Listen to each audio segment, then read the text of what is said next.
और एक बात आप जानिए, संविधान में ये प्रावधान है आरक्षण को समाप्त किया जा सकता है।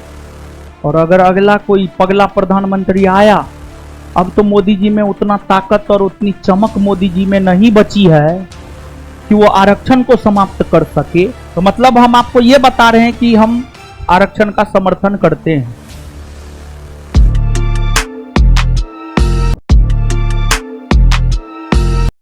और देखिए, आप सुनते होंगे प्रथम पिछड़ा वर्ग आयोग का गठन 1953 में काका कालेलकर की अध्यक्षता में हुआ। द्वितीय पिछड़ा वर्ग आयोग का गठन 1979 में बीपी मंडल की अध्यक्षता में हुआ।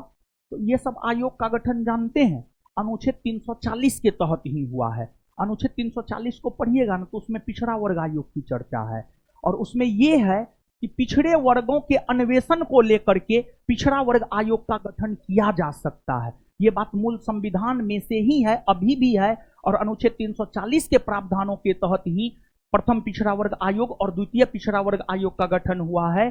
और उसमें से जो द्वितीय पिछड़ा वर्ग आयोग है, द्वितीय पिछड़ा वर्ग आयोग ने यह सिफारिश किया था कि सरकारी नौकरी में पिछड़े वर्ग के लोगों को 27% तक आरक्षण दिया जाए। और द्वितीय पिछड़ा वर्ग आयोग के सिफारिश को ही लागू प्रधानमंत्री विश्वनाथ प्रताप सिंह की सरकार ने 1990 ईस्वी में किया। और तब से ही पिछड़ा वर्ग के लोगों को सरकारी नौकरी में 27% तक आरक्षण मिला है।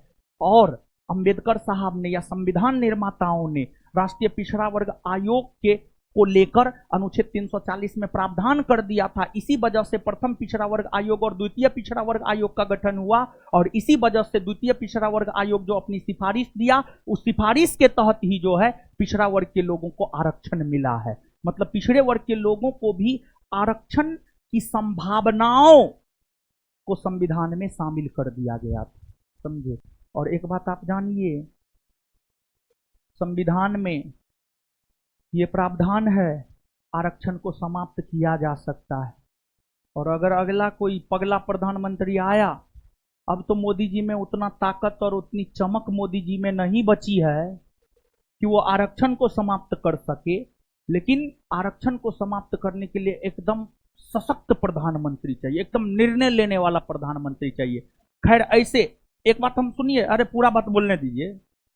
संविधान में ये है आरक्षण समाप्त किया जा सकता है, संविधान में है, संविधान में है आरक्षण समाप्त किया जा सकता है। लेकिन आरक्षण समाप्त करना आसान नहीं है और आरक्षण जरूरी भी है, जरूरी है आरक्षण, समझे। आरक्षण का विरोध करेंगे, हम ही को गलियाना शुरू कर दीजिएगा। हम आरक्षण का विरोध नहीं करते और होना भी नहीं चाहिए। अरे सीधा सा एक एग्जाम्पल हम आपको दे रहे हैं, हम एकदम हट्ठा कट्ठा है, ठीक है। शुक्लाहा सब नहीं है जी कोई? हाँ है यहाँ। एक बात बताइए, शुक्लाहा है, हवा में उड़ रहा है, प्रोटीन, प्रोटीन अच्छा खाना हमको ज्यादा जरूरी है कि इसको ज्यादा जरूरी?